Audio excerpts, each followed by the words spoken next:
Numbers 19. The Lord said to Moses and Aaron, "This is a requirement of the law that the Lord has commanded. Tell the Israelites to bring you a red heifer without defect or blemish, and that has never been under a yoke. Give it to Eleazar the priest. It is to be taken outside the camp and slaughtered in his presence. Then Eleazar the priest is to take some of its blood on his finger and sprinkle it 7 times toward the front of the tent of meeting. While he watches, the heifer is to be burned, its hide, flesh, blood, and intestines. The priest is to take some cedar wood, hyssop, and scarlet wool, and throw them onto the burning heifer. After that, the priest must wash his clothes and bathe himself with water. He may then come into the camp, but he will be ceremonially unclean till evening.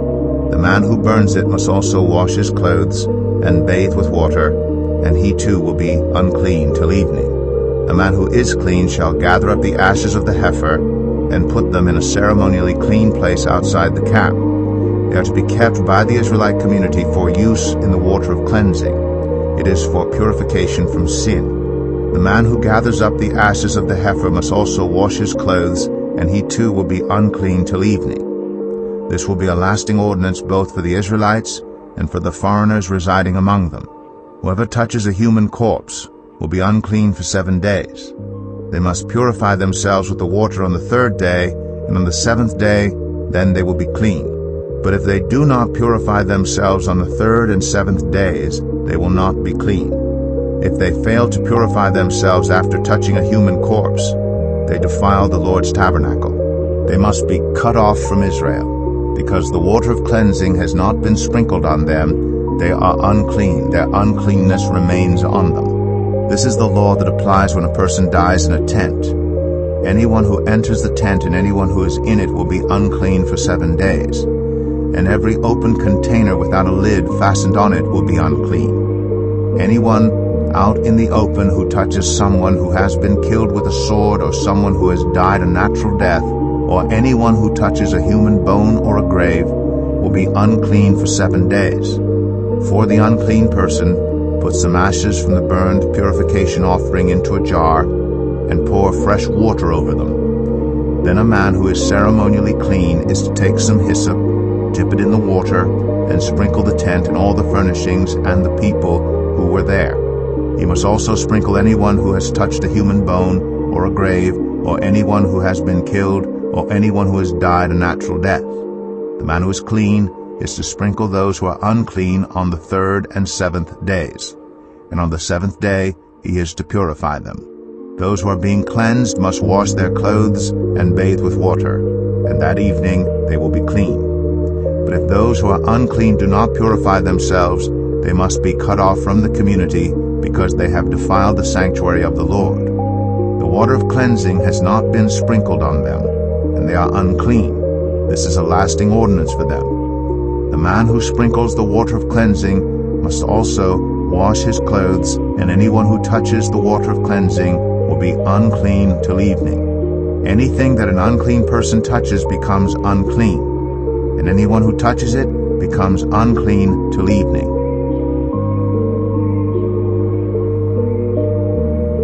Numbers 20. In the 1st month, the whole Israelite community arrived at the desert of Zin, and they stayed at Kadesh. There Miriam died and was buried. Now there was no water for the community, and the people gathered in opposition to Moses and Aaron. They quarreled with Moses and said, "If only we had died when our brothers fell dead before the Lord. Why did you bring the Lord's community into this wilderness, that we and our livestock should die here? Why did you bring us up out of Egypt to this terrible place? It has no grain or figs, grapevines or pomegranates, and there's no water to drink." Moses and Aaron went from the assembly to the entrance to the tent of meeting and fell face down, and the glory of the Lord appeared to them. The Lord said to Moses, "Take the staff, and you and your brother Aaron gather the assembly together. Speak to that rock before their eyes, and it will pour out its water. You will bring water out of the rock for the community, so they and their livestock can drink."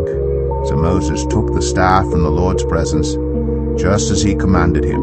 He and Aaron gathered the assembly together in front of the rock, And Moses said to them, "Listen, you rebels, must we bring you water out of this rock?" Then Moses raised his arm and struck the rock twice with his staff. Water gushed out, and the community and their livestock drank. But the Lord said to Moses and Aaron, "Because you did not trust in me enough to honor me as holy in the sight of the Israelites, you will not bring this community into the land I give them."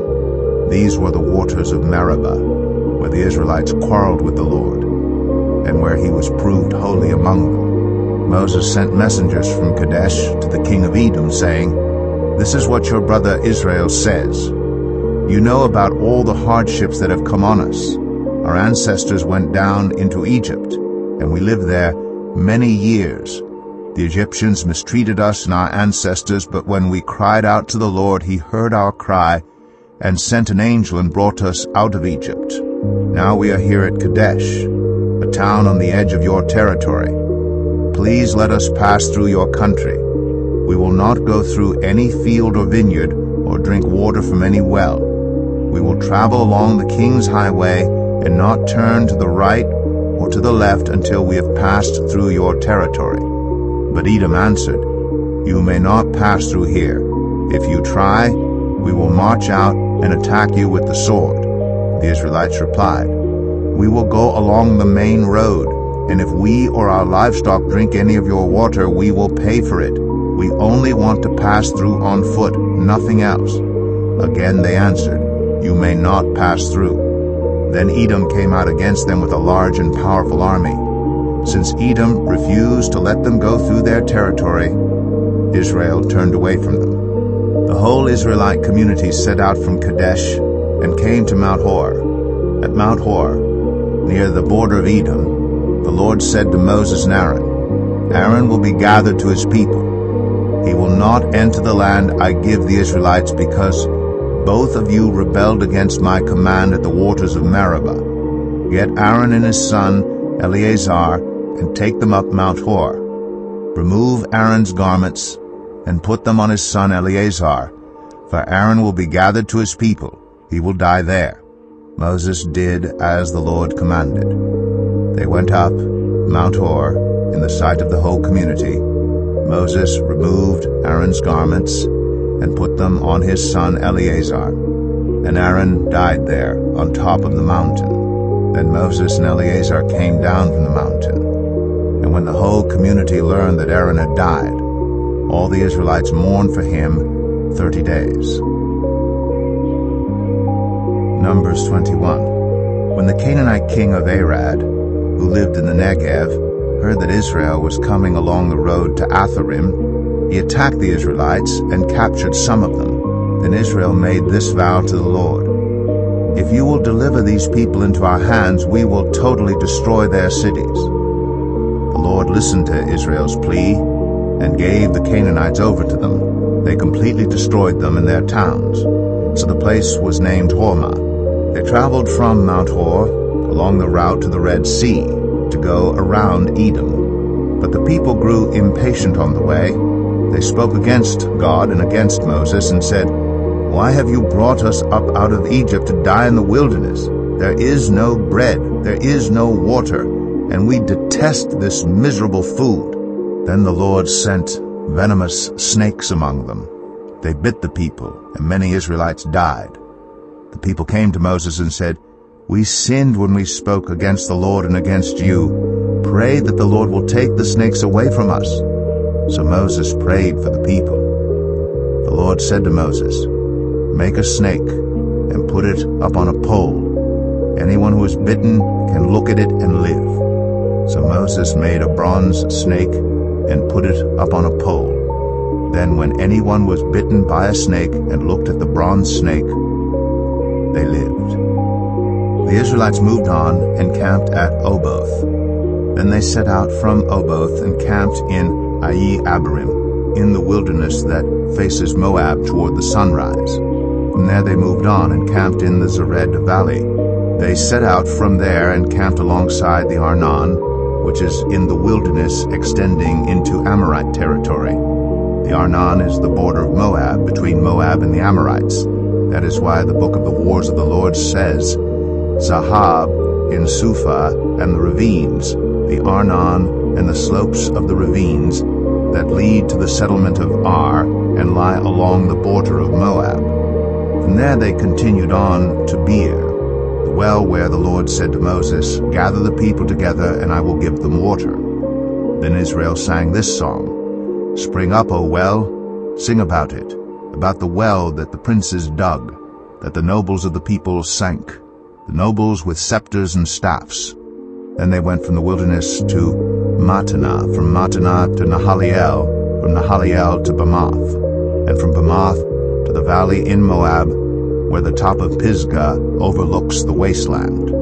Israel sent messengers to say to Sihon, king of the Amorites, Let us pass through your country. We will not turn aside into any field or vineyard, or drink water from any well. We will travel along the king's highway until we have passed through your territory. But Sihon would not let Israel pass through his territory. He mustered his entire army and marched out into the wilderness against Israel. When he reached Jahaz, he fought with Israel. Israel, however, put him to the sword and took over his land from the Arnon to the Jabbok, but only as far as the Ammonites, because their border was fortified. Israel captured all the cities of the Amorites and occupied them, including Heshbon and all its surrounding settlements. Heshbon was the city of Sihon, king of the Amorites, who had fought against the former king of Moab and had taken from him all his land as far as the Arnon. That is why the poets say, Come to Heshbon and let it be rebuilt. Let Sihon's city be restored. Fire went out from Heshbon, a blaze from the city of Sihon. It consumed Ar of Moab, the citizens of Arnon's heights. Woe to you, Moab! You are destroyed, people of Chemosh. He has given up his sons as fugitives and his daughters as captives to Sihon, king of the Amorites. But we have overthrown them. Heshbon's dominion has been destroyed all the way to Dibon. We have demolished them as far as Nophah, which extends to Medeba. So Israel settled in the land of the Amorites. After Moses had sent spies to Jazer, the Israelites captured its surrounding settlements and drove out the Amorites who were there. Then they turned and went up along the road toward Bashan, and Og, king of Bashan, and his whole army marched out to meet them in battle at Edrei. The Lord said to Moses, Do not be afraid of him, for I have delivered him into your hands, along with his whole army and his land.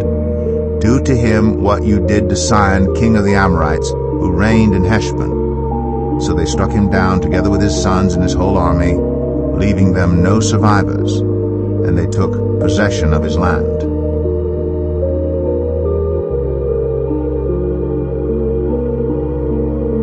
Numbers 22. Then the Israelites traveled to the plains of Moab and camped along the Jordan across from Jericho. Now Balak, son of Zippor, saw all that Israel had done to the Amorites. And Moab was terrified because there were so many people. Indeed, Moab was filled with dread because of the Israelites. The Moabites said to the elders of Midian, This horde is going to lick up everything around us, as an ox licks up the grass of the field.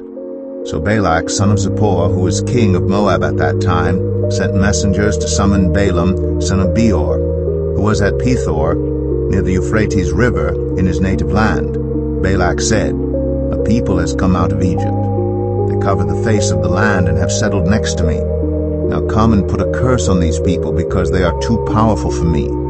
Perhaps then I will be able to defeat them and drive them out of the land.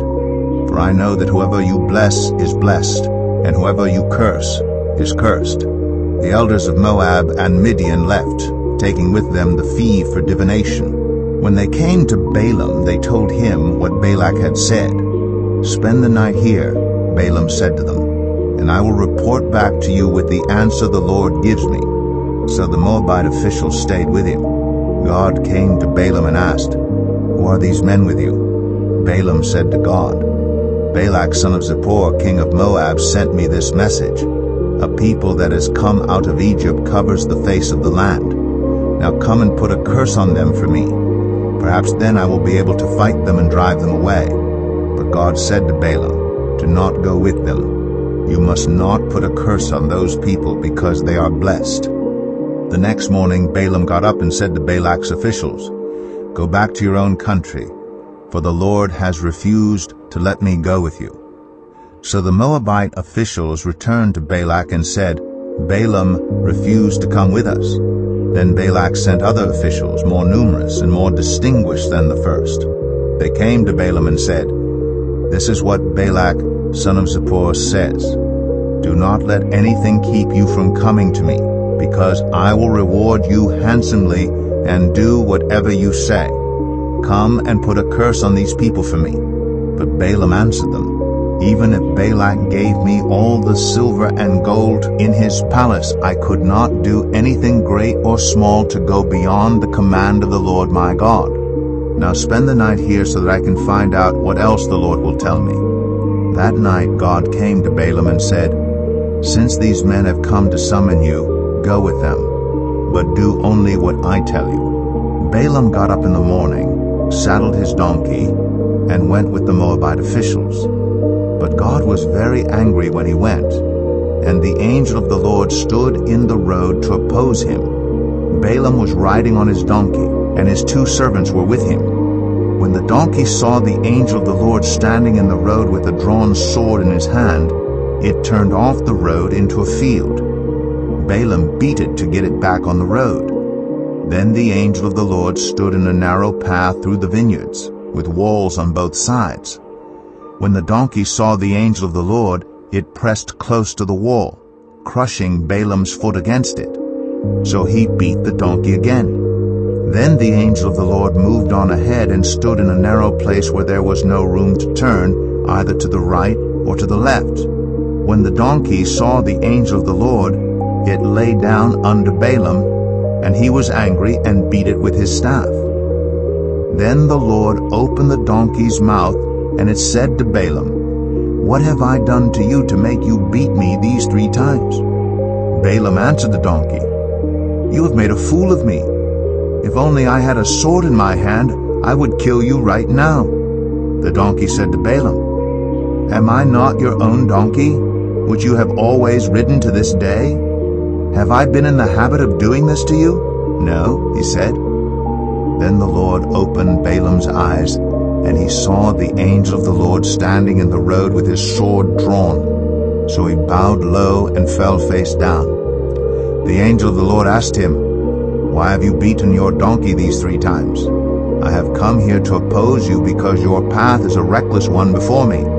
The donkey saw me and turned away from me these 3 times. If it had not turned away, I would certainly have killed you by now, but I would have spared it." Balaam said to the angel of the Lord, "I have sinned. I did not realize you were standing in the road to oppose me. Now, if you are displeased, I will go back." The angel of the Lord said to Balaam, "Go with the men, but speak only what I tell you." So Balaam went with Balak's officials. When Balak heard that Balaam was coming, he went out to meet him at the Moabite town on the Arnon border at the edge of his territory. Balak said to Balaam, "Did I not send you an urgent summons? Why didn't you come to me? Am I really not able to reward you?" "Well, I have come to you now," Balaam replied. "But I can't say whatever I please. I must speak only what God puts in my mouth."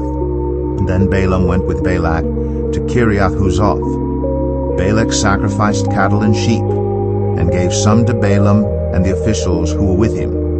The next morning Balak took Balaam up to Bamoth Baal, and from there he could see the outskirts of the Israelite camp.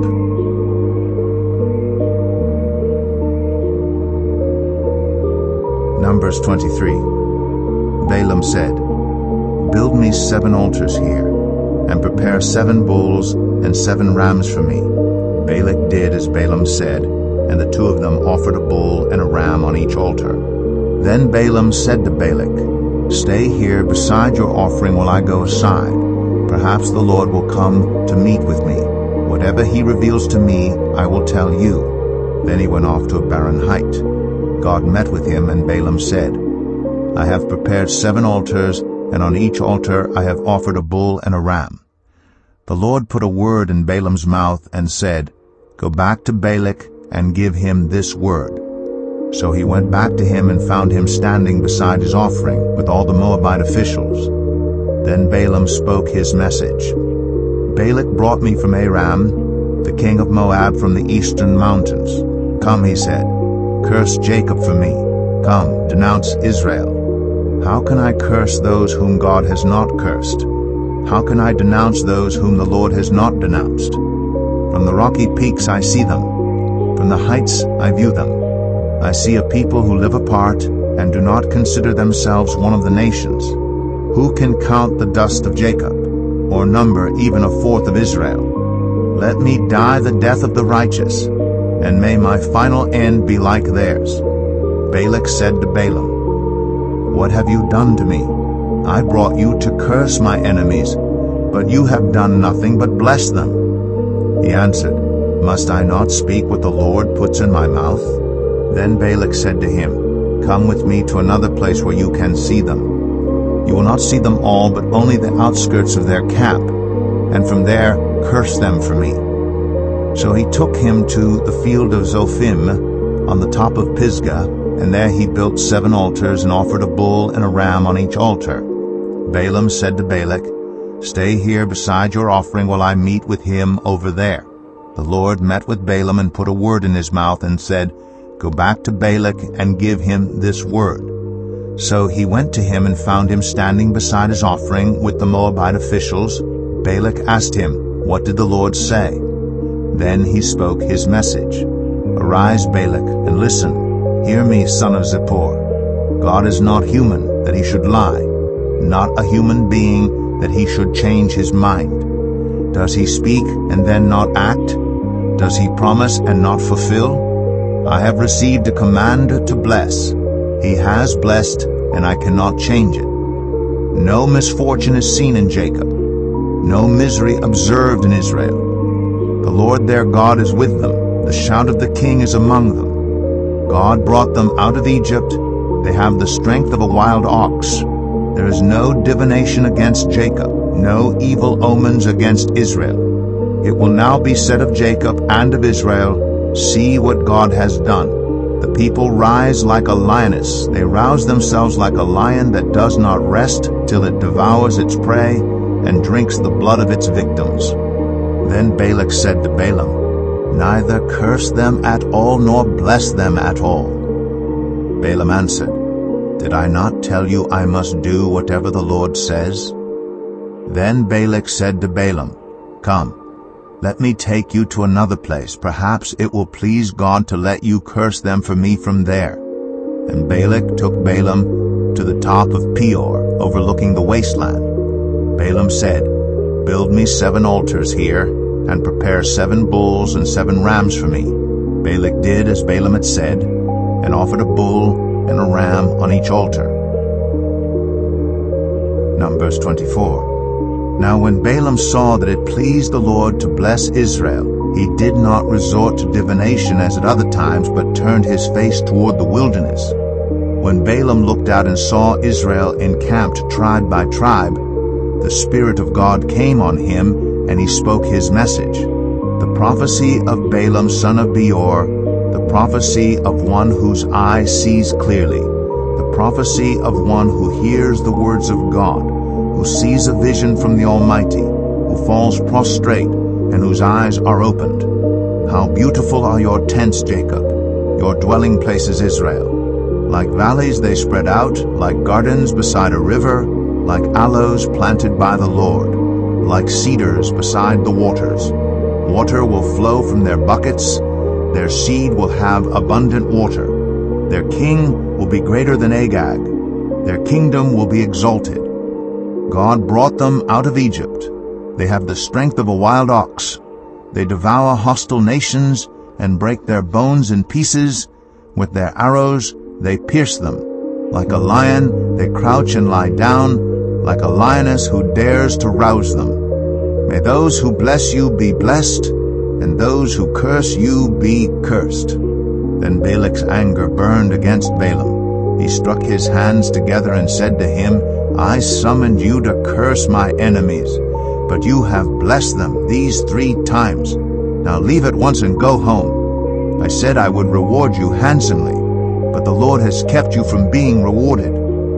Balaam answered Balak, "Did I not tell the messengers you sent me, even if Balak gave me all the silver and gold in his palace, I could not do anything of my own accord, good or bad, to go beyond the command of the Lord, and I must say only what the Lord says.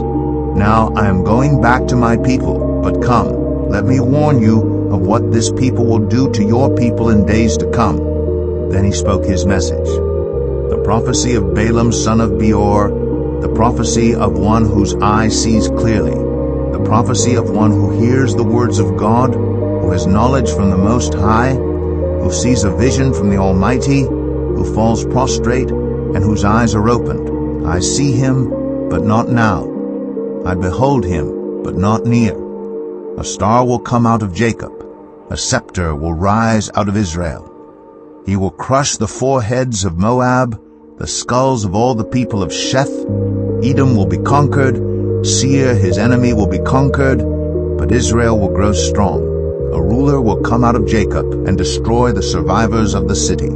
Then Balaam saw Amalek and spoke his message. Amalek was first among the nations, but their end will be utter destruction. Then he saw the Kenites and spoke his message. Your dwelling place is secure. Your nest is set in a rock. Yet you Kenites will be destroyed when Asher takes you captive. Then he spoke his message. Alas, who can live when God does this? Ships will come from the shores of Cyprus. They will subdue Asher and Eber, but they too will come to ruin. Then Balaam got up and returned home, and Balak went his own way. Numbers 25. While Israel was staying in Shittim, the men began to indulge in sexual immorality with Moabite women, who invited them to the sacrifices to their gods. The people ate the sacrificial meal and bowed down before these gods. So Israel yoked themselves to the Baal of Peor, and the Lord's anger burned against them. The Lord said to Moses, "Take all the leaders of these people, kill them and expose them in broad daylight before the Lord, so that the Lord's fierce anger may turn away from Israel." So Moses said to Israel's judges, "Each of you must put to death those of your people who have yoked themselves to the Baal of Peor." Then an Israelite man brought into the camp a Midianite woman right before the eyes of Moses and the whole assembly of Israel, while they were weeping at the entrance to the tent of meeting. When Phinehas, son of Eleazar, the son of Aaron, the priest, saw this, he left the assembly, took a spear in his hand, and followed the Israelite into the tent. He drove the spear into both of them, right through the Israelite man and into the woman's stomach. Then the plague against the Israelites was stopped. But those who died in the plague numbered 24,000. The Lord said to Moses, "Phinehas, son of Eleazar, the son of Aaron, the priest, has turned my anger away from the Israelites. Since he was as zealous for my honor among them as I am, I did not put an end to them in my zeal. Therefore tell him I am making my covenant of peace with him. He and his descendants will have a covenant of a lasting priesthood, because he was zealous for the honor of his God and made atonement for the Israelites." The name of the Israelite who was killed with the Midianite woman was Zimri, son of Salu, the leader of a Simeonite family. And the name of the Midianite woman who was put to death was Cosbi, daughter of Zur, a tribal chief of a Midianite family. The Lord said to Moses, "Treat the Midianites as enemies and kill them. They treated you as enemies when they deceived you in the Peor incident involving their sister Cosbi, the daughter of a Midianite leader, the woman who was killed when the plague came as a result of that incident." Numbers 26. After the plague, the Lord said to Moses and Eleazar, son of Aaron, the priest, "Take a census of the whole Israelite community by families, all those 20 years old or more who are able to serve in the army of Israel." So on the plains of Moab, by the Jordan across from Jericho, Moses and Eleazar the priest spoke with them and said, "Take a census of the men 20 years old or more, as the Lord commanded Moses." These were the Israelites who came out of Egypt.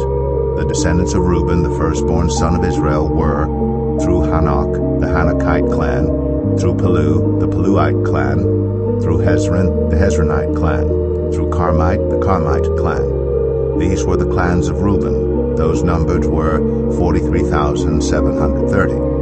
The son of Palu was Eliab, and the sons of Eliab were Nemuel, Dathan, and Abiram. The same Dathan and Abiram were the community officials who rebelled against Moses and Aaron, and were among Korah's followers when they rebelled against the Lord. The earth opened its mouth and swallowed them along with Korah, whose followers died when the fire devoured the 250 men. And they served as a warning sign. The line of Korah, however, did not die out. The descendants of Simeon by their clans were through Nemuel, the Nemuelite clan, through Jamin, the Jaminite clan, through Jachin, the Jachinite clan, through Zerah, the Zerahite clan, through Shaul, the Shaulite clan. These were the clans of Simeon. Those numbered were 22,200. The descendants of Gad by their clans were through Zephon, the Zephonite clan, through Haggai, the Haggite clan, through Shunai, the Shunite clan, through Ozni, the Oznite clan, through Eri, the Erite clan, through Aradai, the Aradite clan, through Areli, the Arelite clan. These were the clans of Gad. Those numbered were 40,500. Er and Onan were sons of Judah, but they died in Canaan.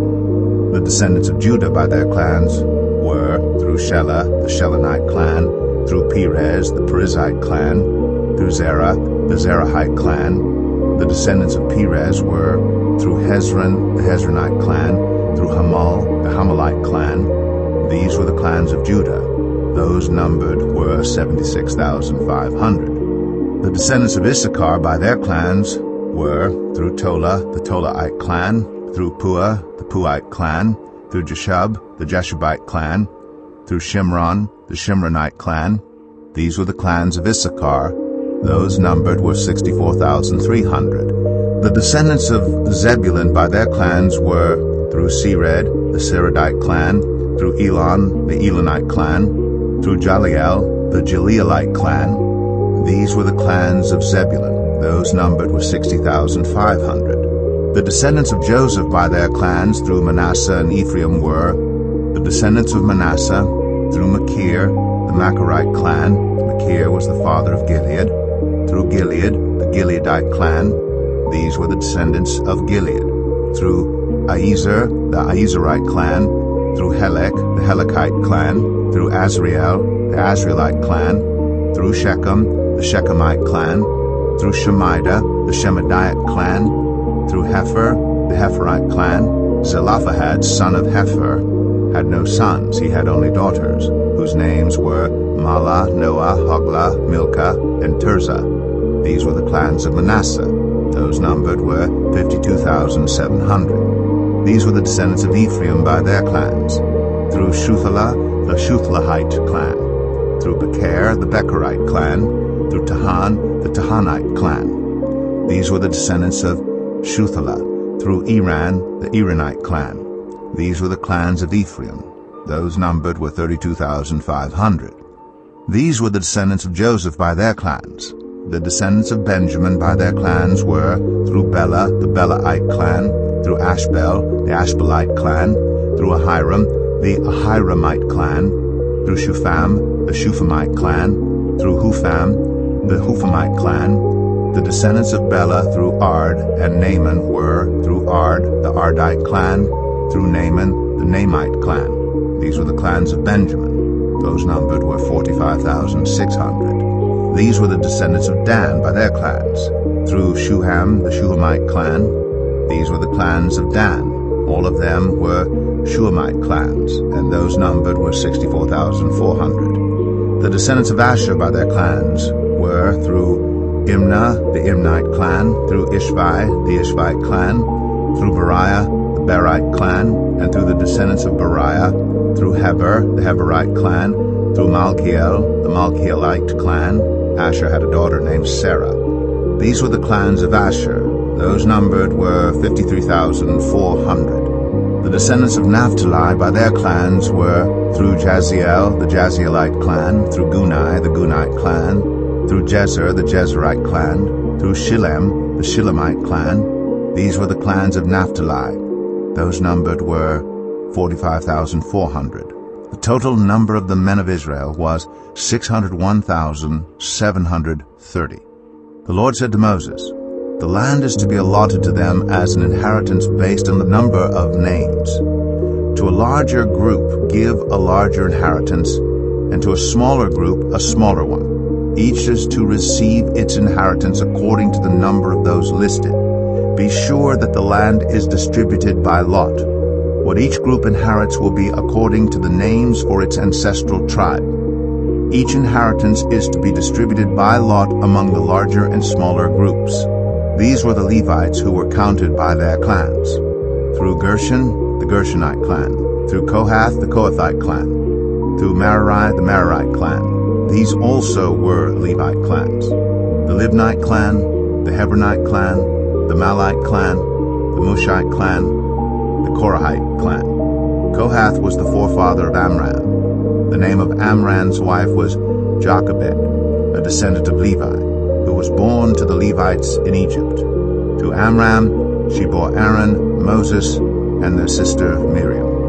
Aaron was the father of Nadab and Abihu, Eleazar, and Ithamar. But Nadab and Abihu died when they made an offering before the Lord with unauthorized fire. All the male Levites, a month old or more, numbered 23,000. They were not counted along with the other Israelites because they received no inheritance among them. These are the ones counted by Moses and Eleazar the priest when they counted the Israelites on the plains of Moab by the Jordan across from Jericho. Not one of them was among those counted by Moses and Aaron the priest when they counted the Israelites in the desert of Sinai. For the Lord had told those Israelites they would surely die in the wilderness, and not one of them was left except Caleb, son of Jephunneh, and Joshua, son of Nun. Numbers 27. The daughters of Zelophehad, son of Hepher, the son of Gilead, the son of Machir, the son of Manasseh, belonged to the clans of Manasseh, son of Joseph. The names of the daughters were Mahlah, Noah, Haglah, Milcah, and Tirzah. They came forward and stood before Moses, Eleazar the priest, the leaders, and the whole assembly at the entrance to the tent of meeting, and said, "Our father died in the wilderness. He was not among Korah's followers, who banded together against the Lord, but he died for his own sin and left no sons. Why should our father's name disappear from his clan because he had no son? Give us property among our father's relatives." So Moses brought their case before the Lord, and the Lord said to him, "What Zelophehad's daughters are saying is right.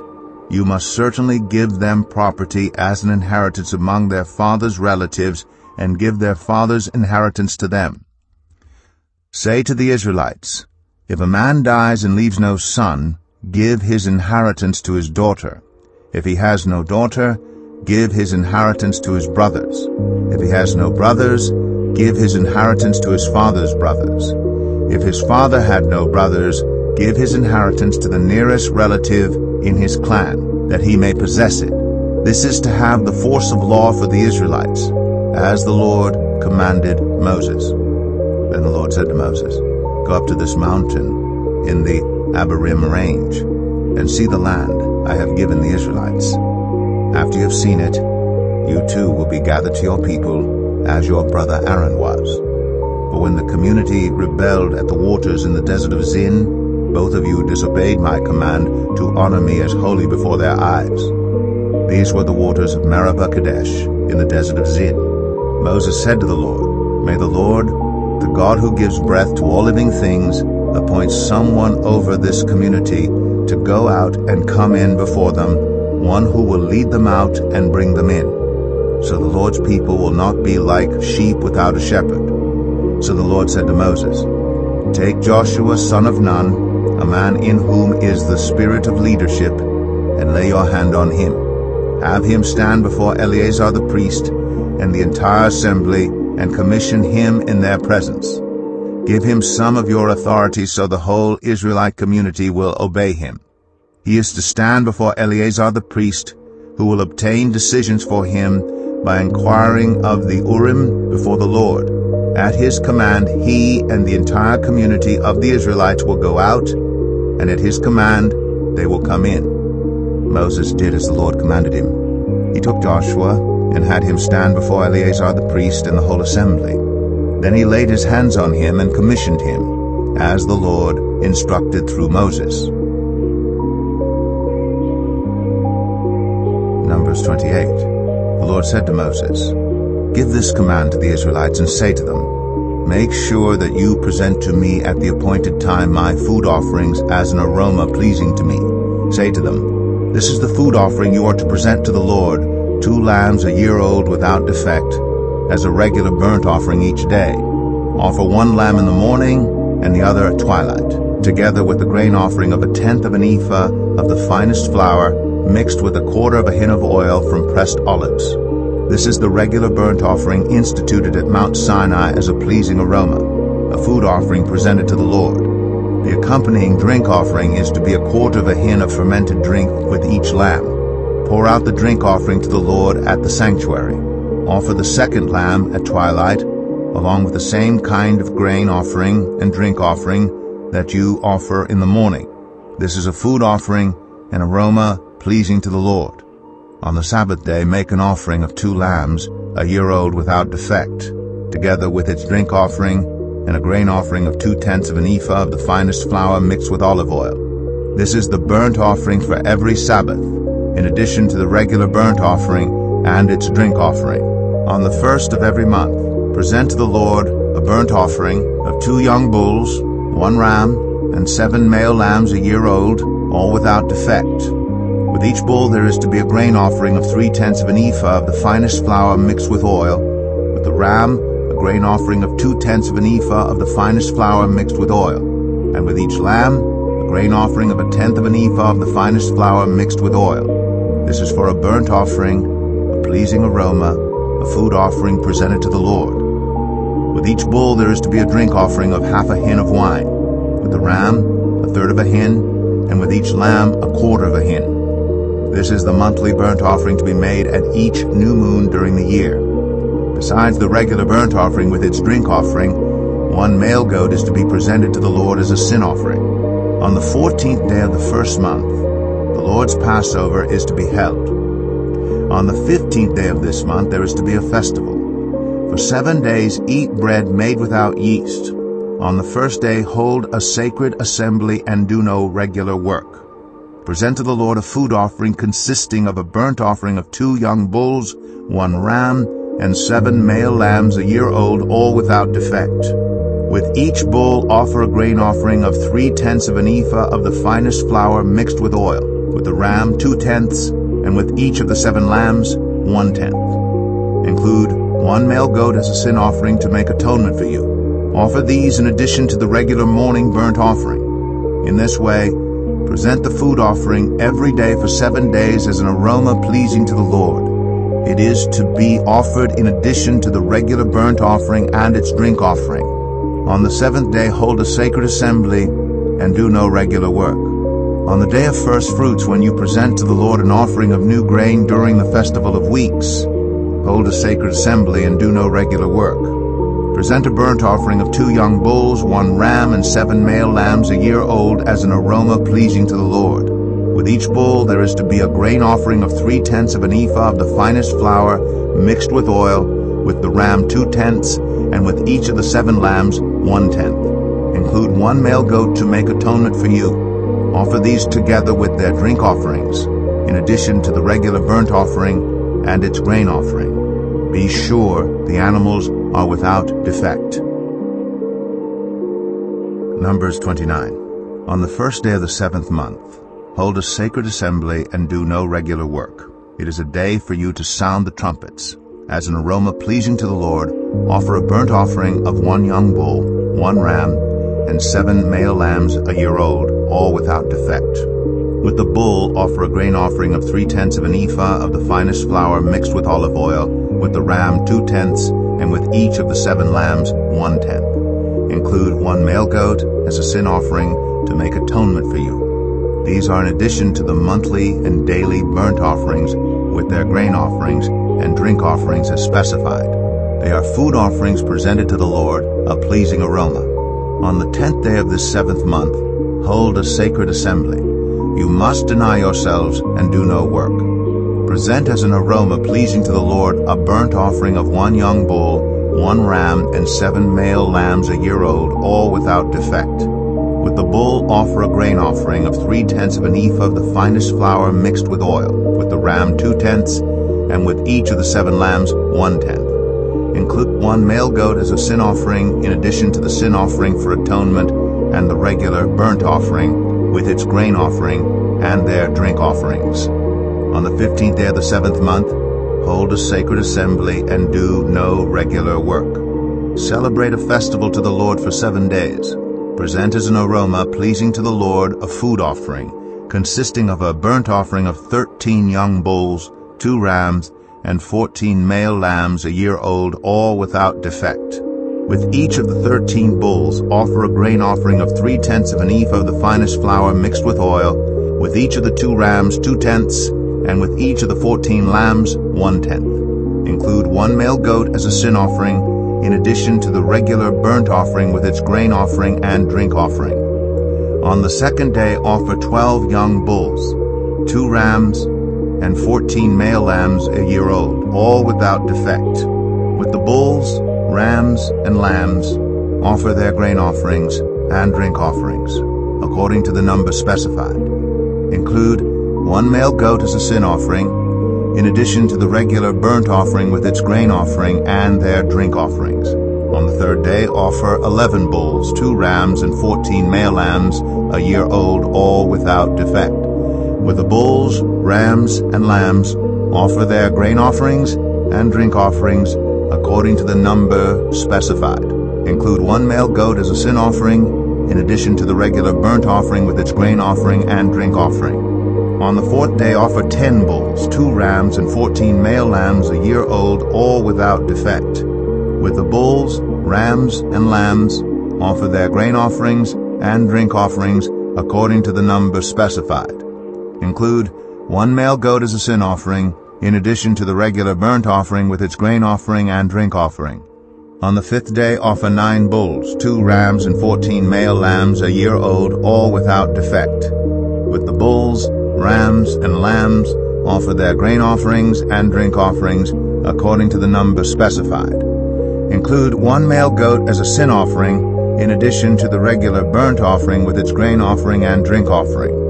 On the 6th day, offer 8 bulls, 2 rams, and 14 male lambs a year old, all without defect. With the bulls, rams, and lambs, offer their grain offerings and drink offerings according to the number specified. Include 1 male goat as a sin offering, in addition to the regular burnt offering with its grain offering and drink offering. On the 7th day, offer 7 bulls, 2 rams, and 14 male lambs a year old, all without defect. With the bulls, rams, and lambs, offer their grain offerings and drink offerings according to the number specified. Include 1 male goat as a sin offering, in addition to the regular burnt offering with its grain offering and drink offering. On the 8th day, hold a closing special assembly and do no regular work. Present as an aroma pleasing to the Lord a food offering consisting of a burnt offering of 1 bull, 1 ram, and 7 male lambs a year old, all without defect. With the bull, the ram, and the lambs, offer their grain offerings and drink offerings according to the number specified. Include 1 male goat as a sin offering, in addition to the regular burnt offering with its grain offering and drink offering. In addition to what you vow and your free will offerings, offer these to the Lord at your appointed festivals: your burnt offerings, grain offerings, drink offerings, and fellowship offerings. Moses told the Israelites all that the Lord commanded him. Numbers 30. Moses said to the heads of the tribes of Israel, "This is what the Lord commands. When a man makes a vow to the Lord or takes an oath to obligate himself by a pledge, he must not break his word, but must do everything he said. When a young woman still living in her father's household makes a vow to the Lord or obligates herself by a pledge, and her father hears about her vow or pledge but says nothing to her, then all her vows and every pledge by which she obligated herself will stand. But if her father forbids her when he hears about it, none of her vows or the pledges by which she obligated herself will stand. The Lord will release her because her father has forbidden her. If she marries after she makes a vow, or after her lips utter a rash promise by which she obligates herself, and her husband hears about it but says nothing to her, then her vows or the pledges by which she obligated herself will stand. But if her husband forbids her when he hears about it, he nullifies the vow that obligates her or the rash promise by which she obligates herself, and the Lord will release her. Any vow or obligation taken by a widow or divorced woman will be binding on her. If a woman living with her husband makes a vow or obligates herself by a pledge under oath, and her husband hears about it but says nothing to her and does not forbid her, then all her vows or the pledges by which she obligated herself will stand. But if her husband nullifies them when he hears about them, then none of the vows or pledges that came from her lips will stand. Her husband has nullified them, and the Lord will release her. Her husband may confirm or nullify any vow she makes or any sworn pledge to deny herself. But if her husband says nothing to her about it from day to day, then he confirms all her vows or the pledges binding on her. He confirms them by saying nothing to her when he hears about them. If, however, he nullifies them sometime after he hears about them, then he must bear the consequences of her wrongdoing. These are the regulations the Lord gave Moses concerning relationships between a man and his wife, and between a father and his young daughter still living at home.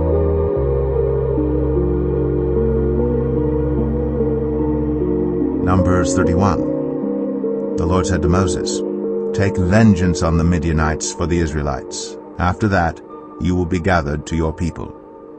So Moses said to the people, "Arm some of your men to go to war against the Midianites so that they may carry out the Lord's vengeance on them.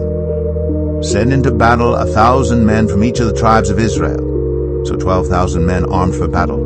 1,000 from each tribe were supplied from the clans of Israel. Moses sent them into battle, 1,000 from each tribe, along with Phinehas son of Eleazar the priest, who took with him articles from the sanctuary and the trumpets for signaling. They fought against Midian, as the Lord commanded Moses, and killed every man. Among their victims were Evi, Rechem, Zur, Hur, and Reba, the 5 kings of Midian. They also killed Balaam, son of Beor, with the sword. The Israelites captured the Midianite women and children and took all the Midianite herds, flocks, and goods as plunder. They burned all the towns where the Midianites had settled, as well as all their camps.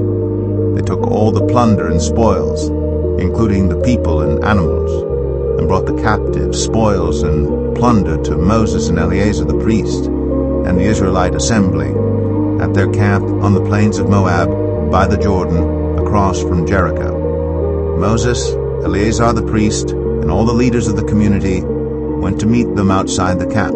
Moses was angry with the officers of the army, the commanders of thousands and commanders of hundreds, who returned from the battle. "Have you allowed all the women to live?" he asked them. They were the ones who followed Balaam's advice and enticed the Israelites to be unfaithful to the Lord in the Peor incident, so that a plague struck the Lord's people. Now kill all the boys, and kill every woman who has slept with a man, but save for yourselves every girl who has never slept with a man. Anyone who has killed someone or touched someone who was killed must stay outside the camp 7 days. On the 3rd and 7th days you must purify yourselves and your captives. Purify every garment as well as everything made of leather, goat hair, or wood. Then Eleazar the priest said to the soldiers who had gone into battle, "This is what is required by the law that the Lord gave Moses. Gold, silver, bronze, iron, tin, lead, and anything else that can withstand fire must be put through the fire, and then it will be clean. But it must also be purified with the water of cleansing. And whatever cannot withstand fire must be put through that water.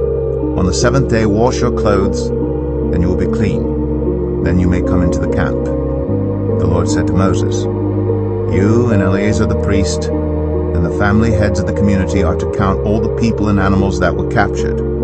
Divide the spoils equally between the soldiers who took part in the battle and the rest of the community. From the soldiers who fought in the battle, set apart as tribute for the Lord 1 out of every 500, whether people, cattle, donkeys, or sheep. Take this tribute from their half-share and give it to Eleazar the priest as the Lord's part. From the Israelites' half, select 1 out of every 50, whether people, cattle, donkeys, sheep, or other animals. Give them to the Levites, who are responsible for the care of the Lord's tabernacle. So Moses and Eleazar the priest did as the Lord commanded Moses. The plunder remaining from the spoils that the soldiers took was 675,000 sheep, 72,000 cattle, 61,000 donkeys, and 32,000 women who had never slept with a man. The half-share of those who fought in the battle was 337,500 sheep, of which the tribute for the Lord was 675, 36,000 cattle, of which the tribute for the Lord was 72, 30,500 donkeys, of which the tribute for the Lord was 61, 16,000 people, of whom the tribute for the Lord was 32. Moses gave the tribute to Eleazar the priest as the Lord's part, as the Lord commanded Moses. The half belonging to the Israelites, which Moses set apart from that of the fighting men, the community's half, was 337,500 sheep, 36,000 cattle, 30,500 donkeys, and 16,000 people. From the Israelites' half, Moses selected 1 out of every 50 people and animals, as the Lord commanded him, and gave them to the Levites, who were responsible for the care of the Lord's tabernacle. Then the officers who were over the units of the army, the commanders of thousands and commanders of hundreds, went to Moses and said to him, "Your servants have counted the soldiers under our command, and not one is missing. So we have brought as an offering to the Lord the gold articles each of us acquired, armlets, bracelets, signet rings, earrings, and necklaces, to make atonement for ourselves before the Lord." Moses and Eleazar the priest accepted from them the gold, all the crafted articles, all the gold from the commanders of thousands and commanders of hundreds that Moses and Eleazar presented as a gift to the Lord, weighed 16,750 shekels. Each soldier had taken plunder for himself. Moses and Eleazar the priest accepted the gold from the commanders of thousands and commanders of hundreds and brought it into the tent of meeting as a memorial for the Israelites before the Lord. Numbers 32. The Reubenites and Gadites, who had very large herds and flocks, saw that the lands of Jazer and Gilead were suitable for livestock. So they came to Moses and Eleazar the priest and to the leaders of the community and said, "Adaroth, Dibon, Jazer, Nimrah, Heshbon, Elealeh, Sebam, Nebo, and Boan, the land the Lord subdued before the people of Israel, are suitable for livestock, and your servants have livestock. If we have found favor in your eyes," they said, "let this land be given to your servants as our possession. Do not make us cross the Jordan." Moses said to the Gadites and Reubenites, "Should your fellow Israelites go to war while you sit here? Why do you discourage the Israelites from crossing over into the land the Lord has given them? This is what your fathers did when I sent them from Kadesh Barnea to look over the land. After they went up to the valley of Eshcol and viewed the land, they discouraged the Israelites from entering the land the Lord had given them. The Lord's anger was aroused that day, and he swore this oath: because they have not followed me wholeheartedly, not one of those who were 20 years old or more when they came up out of Egypt will see the land I promised on oath to Abraham, Isaac, and Jacob.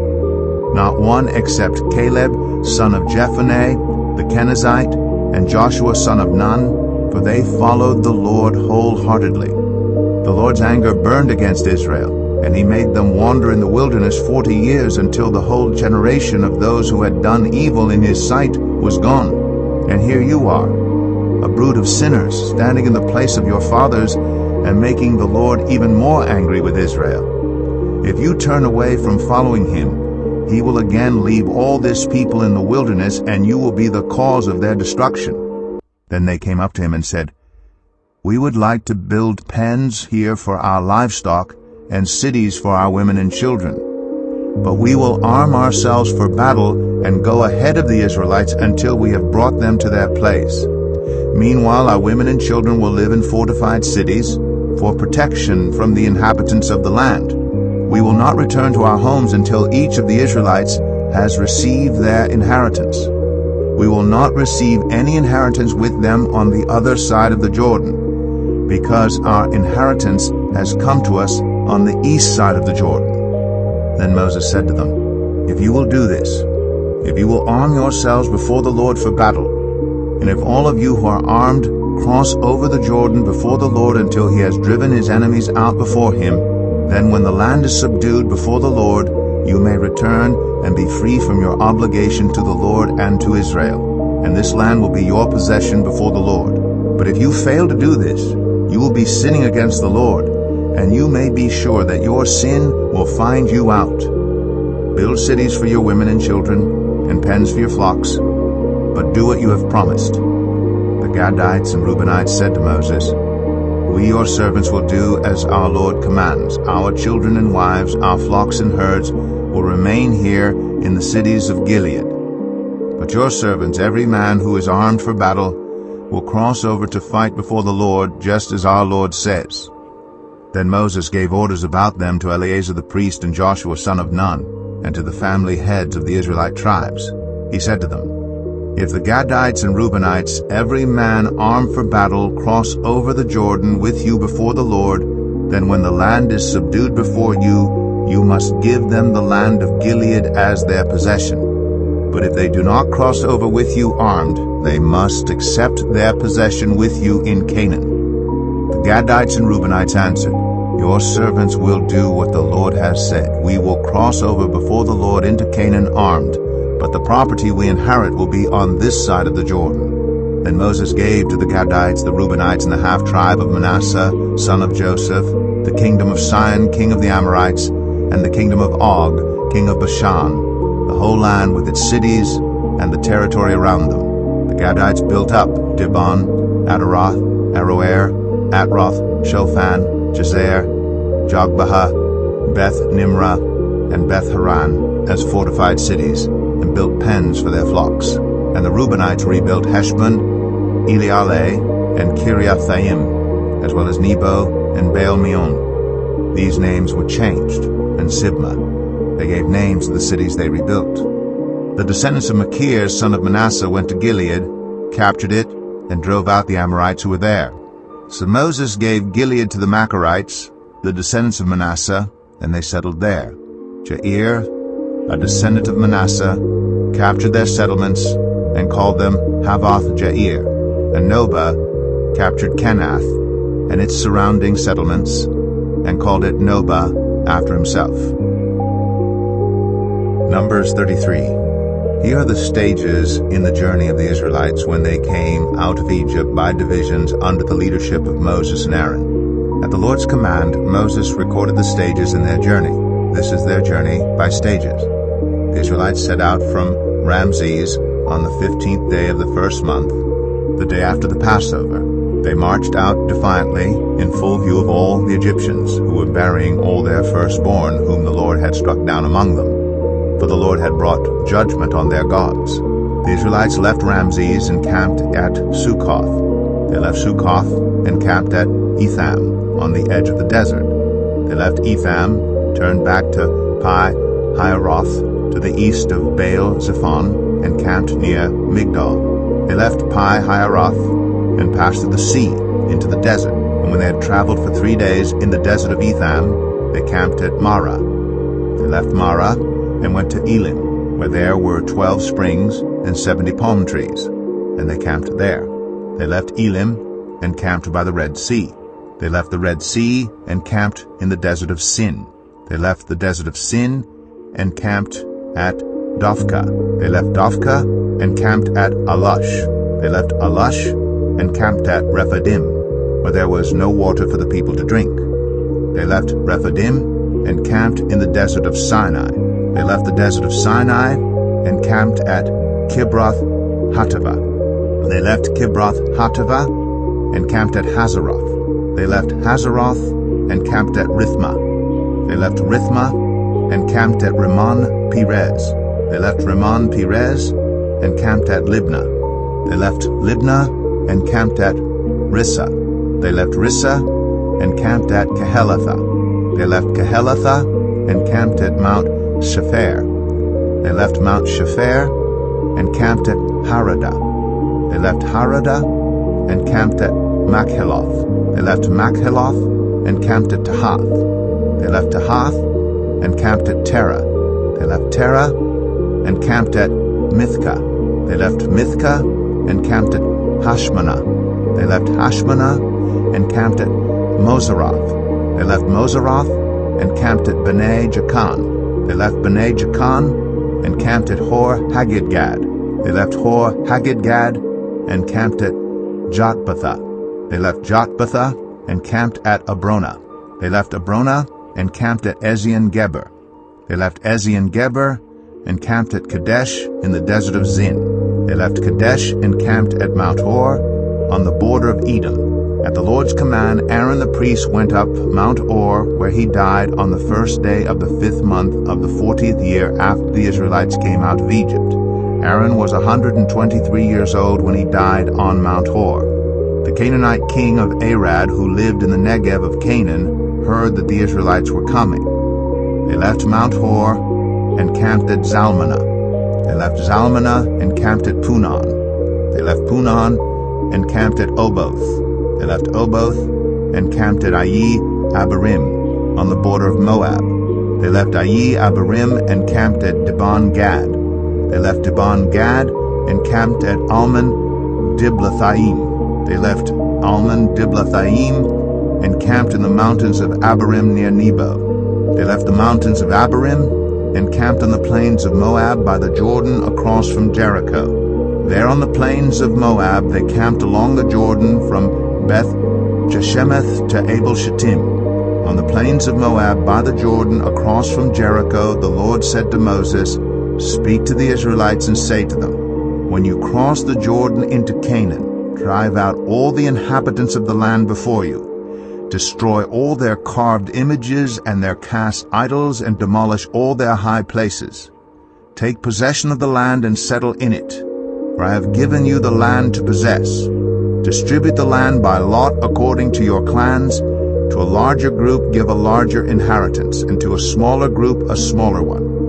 Whatever falls to them by lot will be theirs. Distribute it according to your ancestral tribes.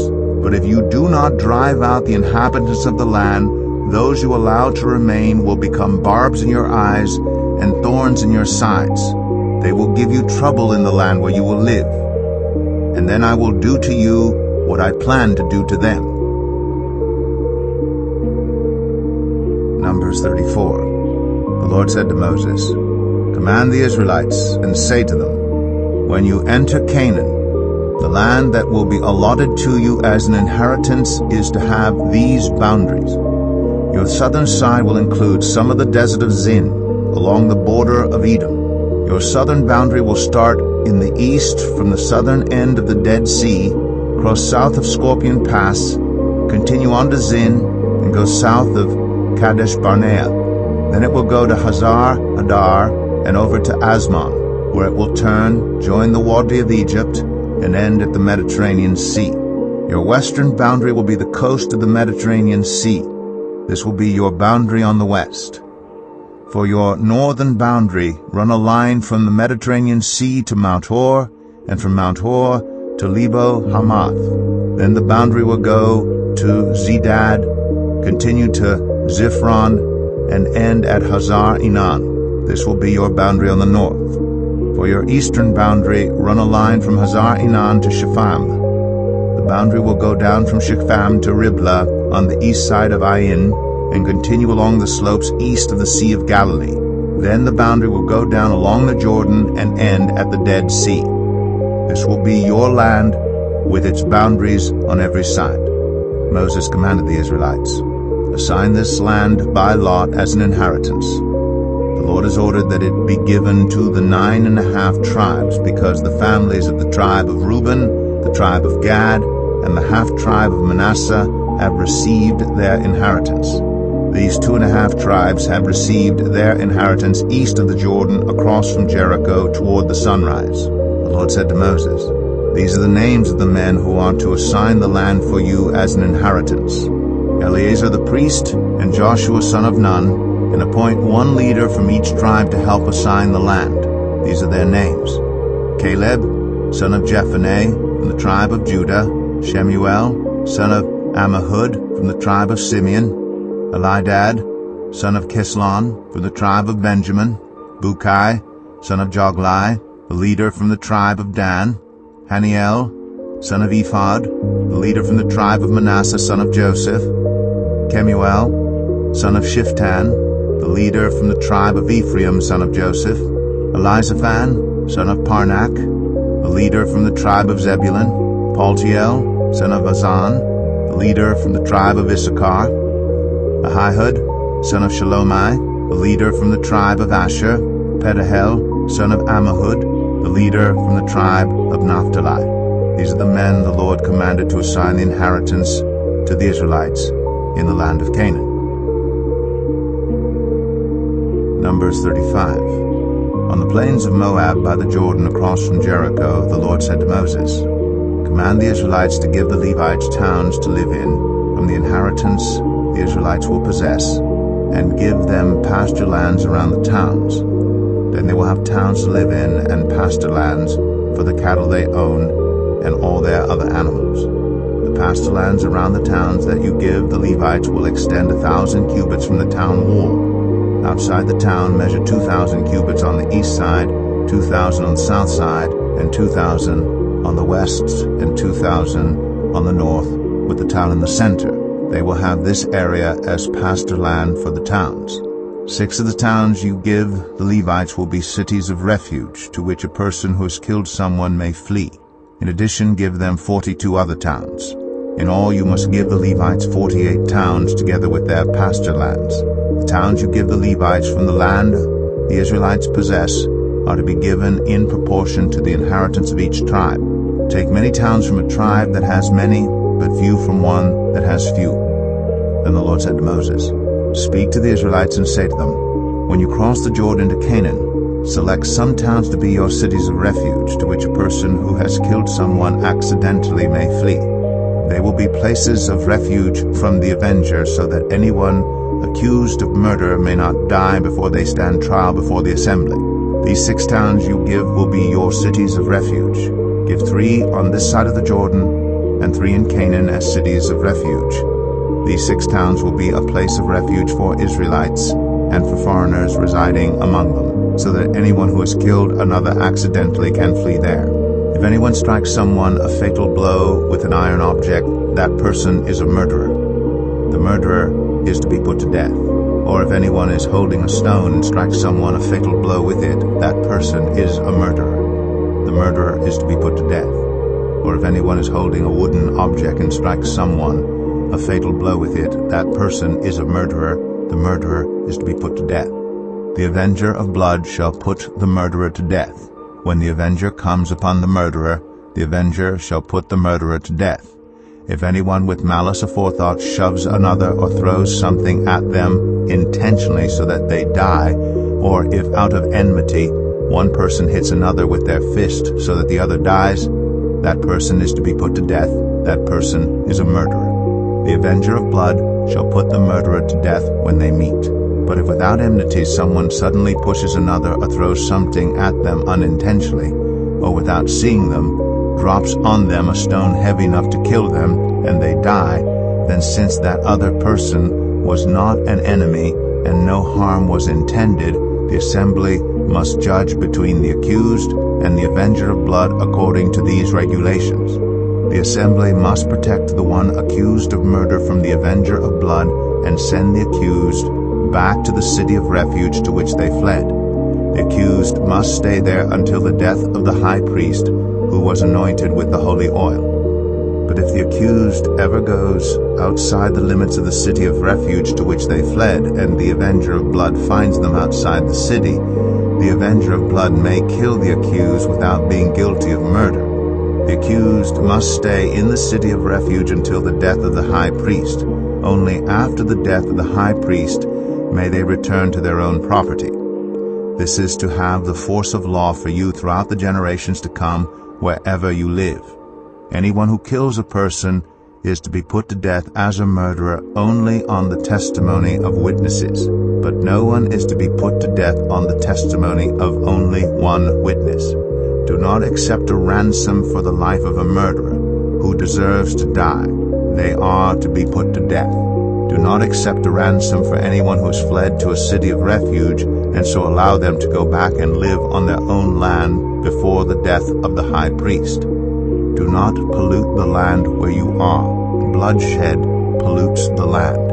An atonement cannot be made for the land on which blood has been shed, except by the blood of the one who shed it. Do not defile the land where you live and where I dwell, for I, the Lord, dwell among the Israelites. Numbers 36. The family heads of the clan of Gilead, son of Machir, the son of Manasseh, who were from the clans of the descendants of Joseph, came and spoke before Moses and the leaders, the heads of the Israelite families. They said, "When the Lord commanded my Lord to give the land as an inheritance to the Israelites by lot, he ordered you to give the inheritance of our brother Zelophehad to his daughters. Now suppose they marry men from other Israelite tribes. Then their inheritance will be taken from our ancestral inheritance and added to that of the tribe they marry into. And so part of the inheritance allotted to us will be taken away. When the year of Jubilee for the Israelites comes, their inheritance will be added to that of the tribe into which they marry, and their property will be taken from the tribal inheritance of our ancestors." Then at the Lord's command, Moses gave this order to the Israelites. What the tribe of the descendants of Joseph is saying is right. This is what the Lord commands for Zelophehad's daughters. They may marry anyone they please, as long as they marry within their father's tribal clan. No inheritance in Israel is to pass from one tribe to another, for every Israelite shall keep the tribal inheritance of their ancestors. Every daughter who inherits land in any Israelite tribe must marry someone in her father's tribal clan, so that every Israelite will possess the inheritance of their ancestors. No inheritance may pass from one tribe to another, for each Israelite tribe is to keep the land it inherits. So Zelophehad's daughters did as the Lord commanded Moses. Zelophehad's daughters, Mahlah, Tirzah, Hoglah, Milcah, and Noah, married their cousins on their father's side. They married within the clans of the descendants of Manasseh, son of Joseph, and their inheritance remained in their father's tribe and clan. These are the commands and regulations the Lord gave through Moses to the Israelites on the plains of Moab by the Jordan, across from Jericho.